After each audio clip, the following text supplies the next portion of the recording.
We are only speaking the actual fact. We are only speaking the actual facts. We are only speaking the actual facts. Speaking the actual facts, the actual facts. We got to do soyons.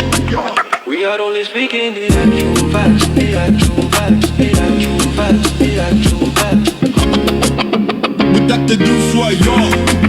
We are only speaking the actual facts, the actual facts, the actual facts, the actual facts. We got to do soyons. And so the female was the one to come out first and the one to speak first.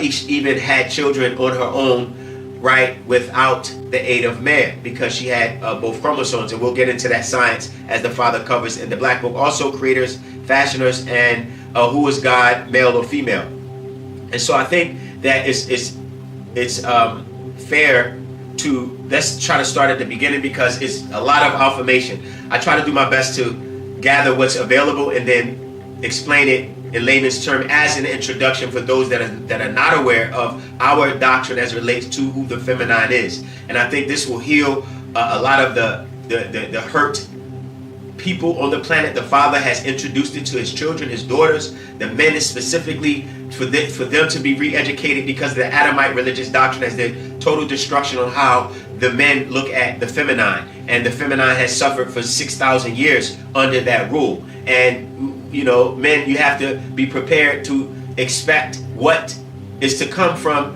the abuses that you've given the Femi-Nine. I mean, when you see these movements taking place where women are rebelling against the rule of men, you can't really tell a woman how she's supposed to respond to being a victim for so long, generations. So there's no complaints coming from any of the men. In fact, we have more compassion because we're being taught by the Father and understanding how the Adamite religion, their patriarch system, removed the Femi-Nine's glory and made her the reason of the fall of all humanity, as you read in the Adam and Eve story. They don't blame the devil for the fall of humanity. They don't blame this Lord for the fall of humanity. For some reason, you can see the patriarchal dominance has created a space where women now are responsible for the fall of man, and they have to wear this label all of their lives, especially in the religious world. And in that, they have done so much of a good job in wearing it that they even partake of the doctrines and still maintain loyalty and dedication to her job, even when the world has turned their backs on the woman by blaming her for the fall of man. And so we have a lot of rectifying to do. So this is the podcast. This is the podcast to do so. So let's address obviously the Femi-Nine and what and who she is by Mitochondria, which we touched on in episode 1 and 2. However, we do want to readdress it now. When you look at page 39, let's go to page 39 of the Black Book, right? When you read the Black Book, I don't know if you all are aware of the Black Book, but let's go to us just really quickly, where the Father explains about the mitochondria, and he touches on this. And the reason why this is important is because this is where all creation stems and the records of creation comes out of. So what he explains is, he says, he asks about the female. Someone asks him a question. He said, did their new environment, which is the environment for the humanoids, right? Did the new environment bring about a mutation? Now, the reason why I'm going back there is because we're talking about the waters. We're not going into the creation story yet, but we're going into how the Femi-Nine, the seed of the DNA from Sahat and Saha, which is Sabat and Saha, which are Orion and Sirius, those genes from our ancestors was placed in the waters on this planet, right? Nuwaupian planet Earth, right? When you look at our creation story, I'm not speaking about the religious, let's put that to the side for a second. When you see our creation story, our deities, our overseers that look like you, look like the Garden race, the African race, when they came to this planet, they placed their seeds in the waters in order for the humanoids, the Garden to grow out of water, which still happens, and the first ones to grow on land. So this environment, there had to be a conducive environment for this metamorphosis to take place. So when you read page 9, he asks the question is asked to the master teacher, says, yes, in fact, the female dominated species had developed enlarged lungs that enabled them to live on land and in the seas. And as time passed, the females took dominion of the land. And in that particular context, he also speaks about in ancient, there's a master secret. It's called the ancient signs, right? The ancient signs of speech. I'm going to show that to you there. You can see that, right? The ancient signs of speech speaks about, can you see it? Yeah.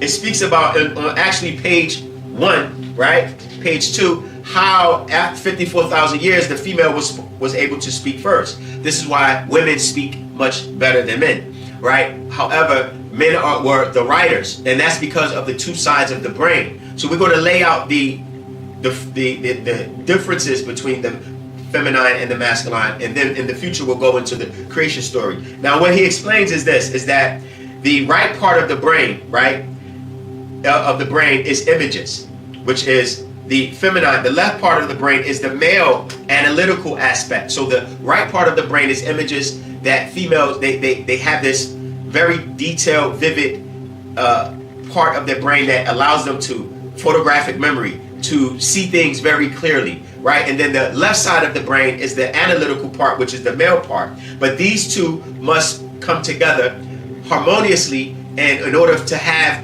what? A balanced brain.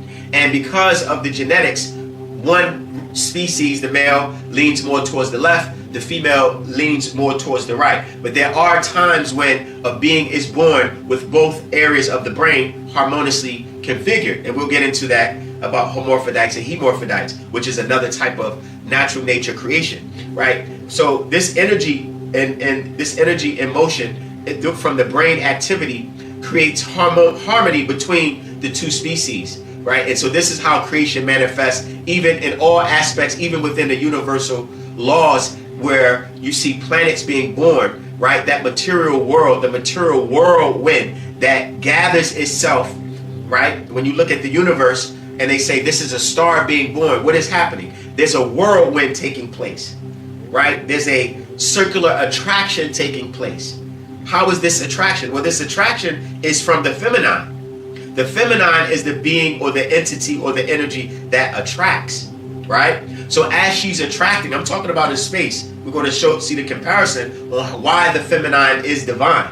It's because her body is working in tune with the universe, right? This is why she's in tune with the moon. The moon, the planetary bodies are actually in tune with her circulatory system, her menstrual cycle, her blood, her emotions. Everything about her is in tune with the universe physically. And that's why the divinity in her sits, because within her womb is this area of what you call space, matter, or space, right? That as it begins to whirl, or in a circular motion, right, which is her secret symbol, the circle, you see the same circular motion is dominant within the universe. So when you see the same aspect in the heavens where a star is being born, there's a circular motion that begins to attract within this void of darkness. And as this circular motion begins to spin, it begins to form into what? A new body. And this takes place also within the womb. This is why you're watching the universal creation take place within the feminine when you see a whirling body attracting matter that's not there. You have to think that there's no matter within the womb. It's void. It's space. It's actually right, and it's dark. But there is water there. The same thing with the universe. When you look out into space, it looks void. It looks dark, right? And then all of a sudden, miraculously, a star will begin to circularly spin, and inside the womb, this baby begins to form. 9 billion years each universe takes to come into existence. 9 months that this baby begins to grow by this feminine attracting. So her attraction is a part of her divine essence. So she attracts the proper male that is needed to mate. But if you remove the attraction of beauty, which Muslims and Hebrews do, then they eliminate the part of creation that the feminine is dominant in. So it's systematic in how they eliminated the universal creation within our race by removing the feminine's authority and not allowing humanoids to see the power of the female.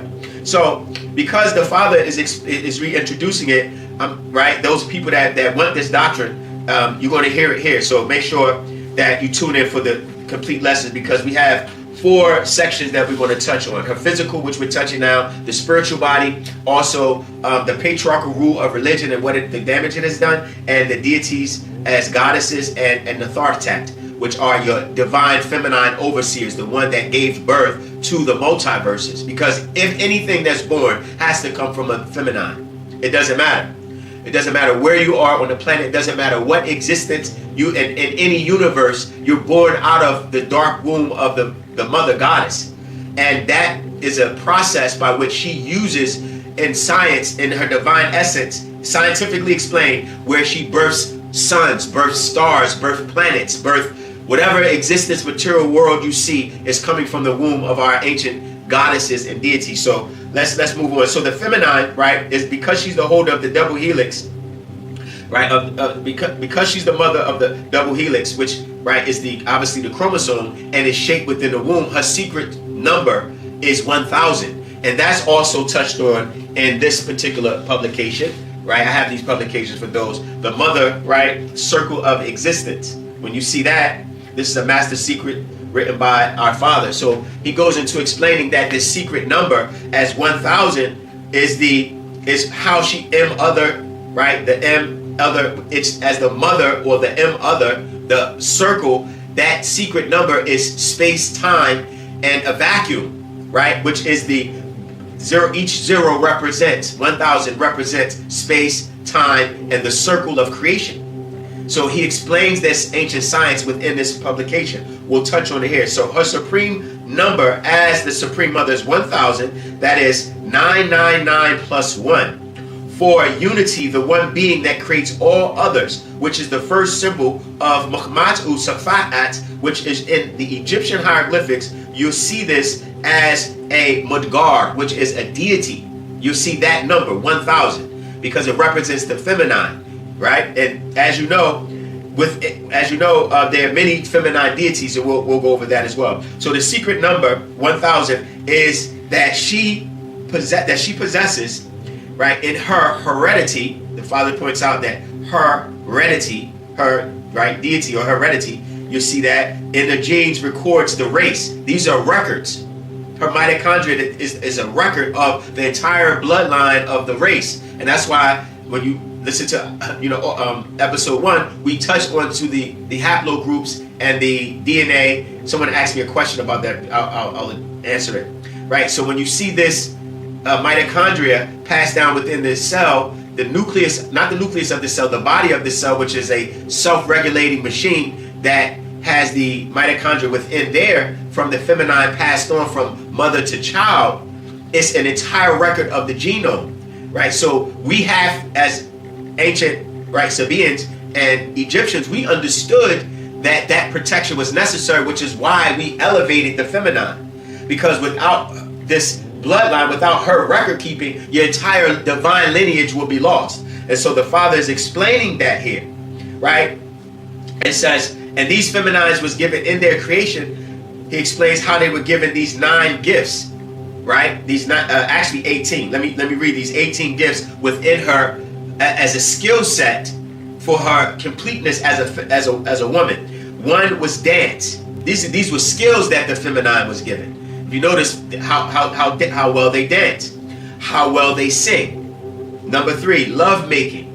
She has many secrets of her pleasure in her pleasure palace that men don't know, because we have become so egotistical in our sexual pleasures. We've totally lost or forgot the significance of the feminine's body and the lotus flower that she has, and the science behind sex. Not necessarily, there is an art, but there's a science behind it as well. So she has that within her as one of her skills, love making. Number 4, playing music. 5, skill of sport. 6, building. 7, sewing, healing, teaching, weaving, carving, writing, cooking, creating, mathematics, chemistry, tongues, and sewing.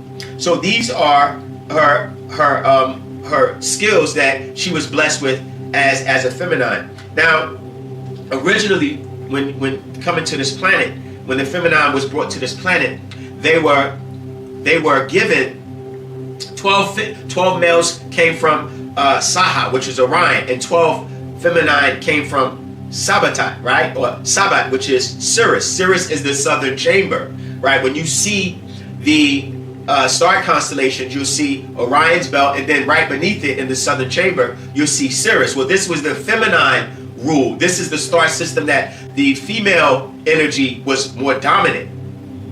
And so in order to come to this planet before the humanoid creation, most of the beings born out of the Femi-Nine were hermaphrodite or hemorphodite. They didn't split until later down the line, thousands of years later, when misbreeding had took place, and then the male and female began to separate. But you weren't separated as XY or YX. You were XYX, YXY, XXX, XXY, YXY. You had a various combination of the 3 chromosomes there. When we speak about the YX and the YX chromosome and the X chromosome, we're talking about humanoids or human beings now, not in the divine state. In the divine state, the Femi-Nine, most of them had twins or hemorphodite or hermaphrodite. This is why the female has 2 breasts. Anytime a woman has one child, typically that's because the biological makeup, the genes of the Femi-Nine has come so far down that she only has 1 child when she actually supposed to have 2. This is why I have 2. But look at most animals, they have an amount of babies to accompany, they have the same amount of nipples to accompany the babies that they typically have. All the way to most species. Even with dogs, cats, you see they have 6 nipples, they have 6 litters. Well, females or Femi-Nine were supposed to have 2. This is at a earlier period prior to her mixing in, when she was in her divine seat, when she was respected and loved as a goddess, and her words, when she spoke, they spoke with authority, and it was actually the chief mother goddess that would have the final say in instances of rulership.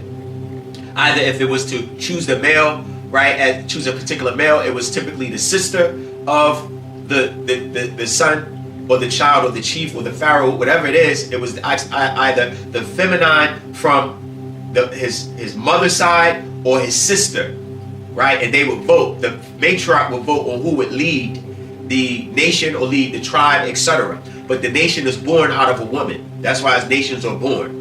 So that this Femi-Nine doctrine is needed so you can be reborn again mentally, in order to have a new liberating mindset moving into this new cycle. The Femi-Nine has to be in her place. Otherwise, it's going to be chaos. And it's no otherwise, because the destruction of men and what they've done in the religious doctrine, Mother Nature is restoring that rule again. And so we just have to be prepared for that.